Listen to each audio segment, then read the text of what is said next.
Okay, hello, my friends. My name is Gerdes. Here are three big stories for today, Sunday, October 27th, 2024.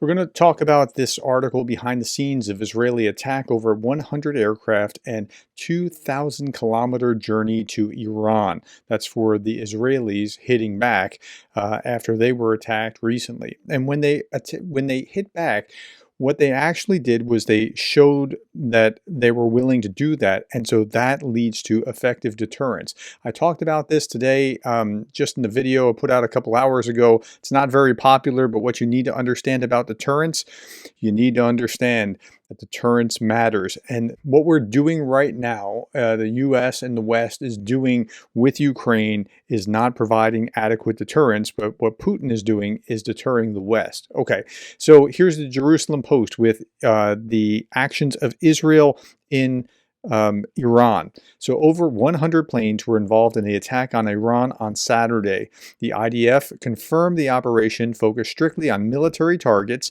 steering clear of nuclear and oil facilities to provide wider conflict escalation. So they knew what they were doing. They knew that by hitting back in a measured response, pound for pound, showing that they could hit back, and look, bad things are going to happen. You shoot these missiles at us, these bad things will happen to you. Now, you don't want to underdo it or ignore it, because that creates a scenario where they want to do more, and you don't want to overdo it to the point that they feel like they have to strike back. But doing this was striking the right balance.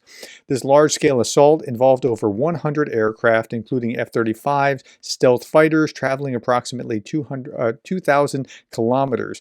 An operation of this scope likely began with initial waves of attacking radar and air defense systems, clearing the path for subsequent strikes on military bases. Now, I was showing also here Ryan Macbeth did a really good job in his Israel's post-Iran strike assessment. Like, he was talking about how not all 100 of those planes were actually striking. Some were refueling and some were doing, checking radar and things along those lines. If you want more than what I'm saying, go to that video. He did an excellent job.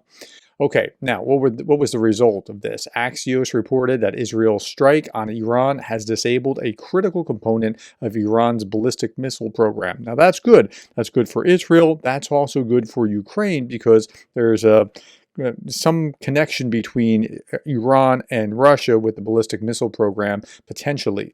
The extremely complex equipment that Iran could not produce and had to buy from China was damaged. That's good for China, more business. It could take at least a year to repair. The possibility of building new ballistic missiles is crippled, at least in the near term.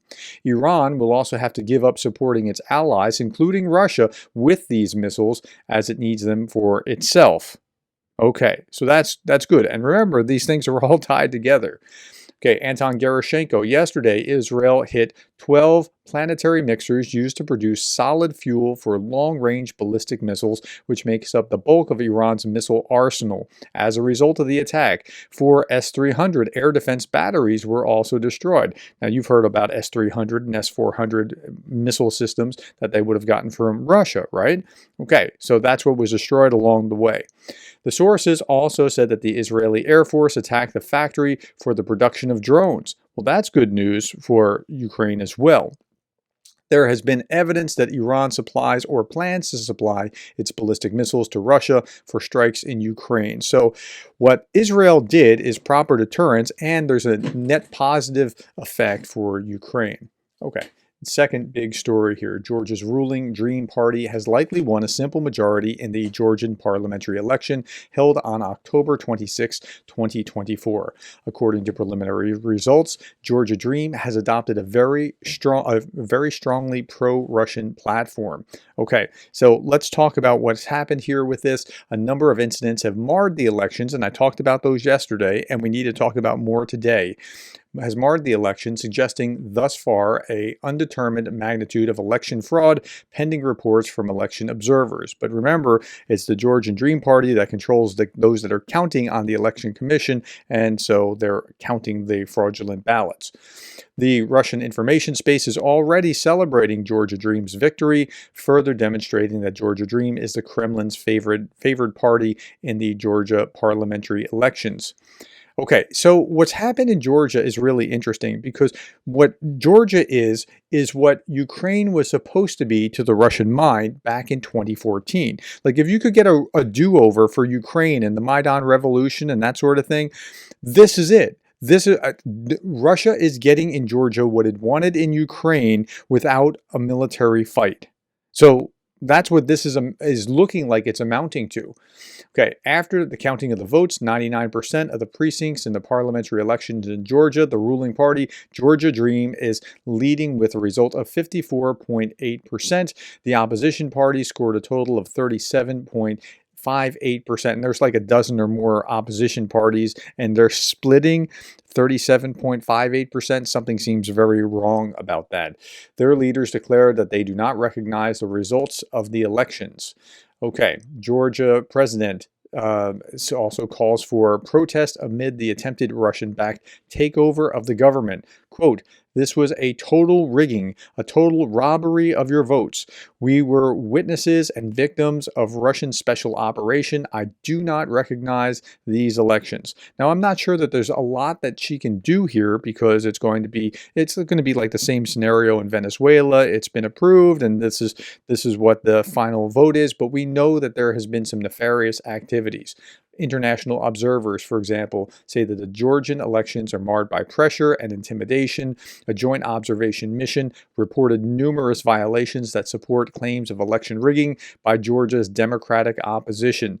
And I showed you the stuffing of the mail ballots yesterday. Go back to that video, or two ballots being handed to people, that sort of thing.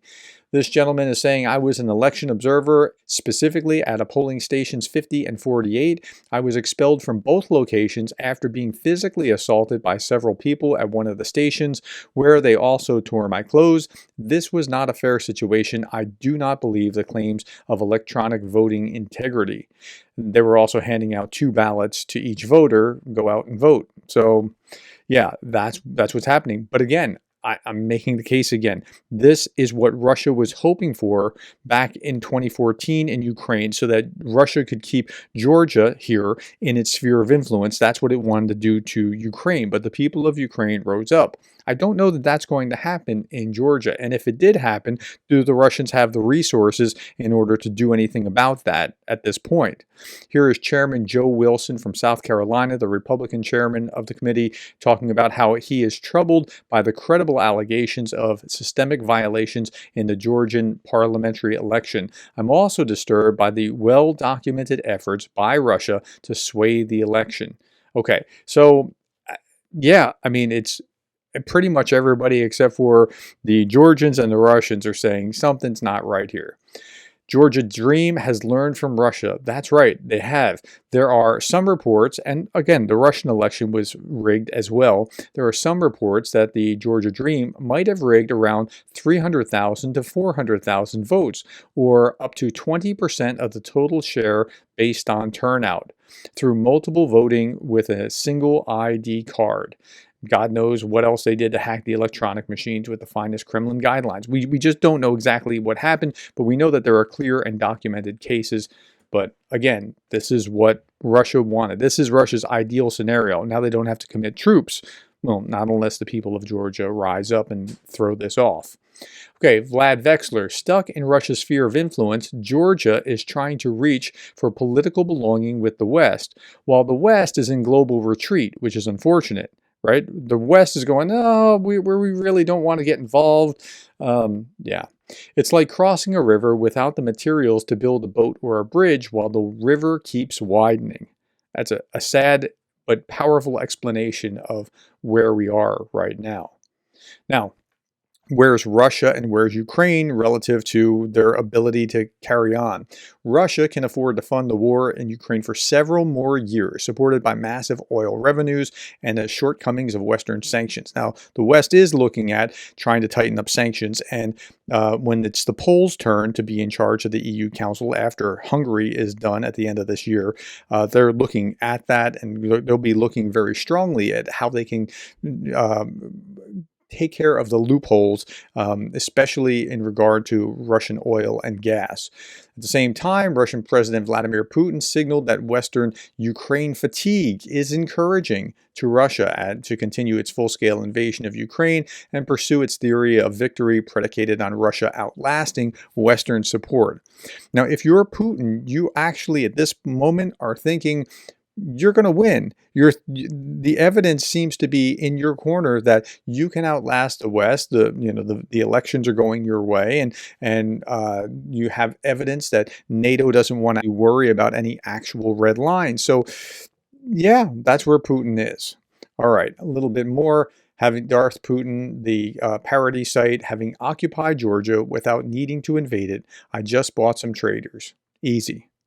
Again, this is a scenario that Russia wanted for Ukraine back in 2014. All right, my friends, that's all that I have. Thank you for your time. Thank you for the likes, shares, subscribes, and thank you for being the kind of person that cares about Ukraine.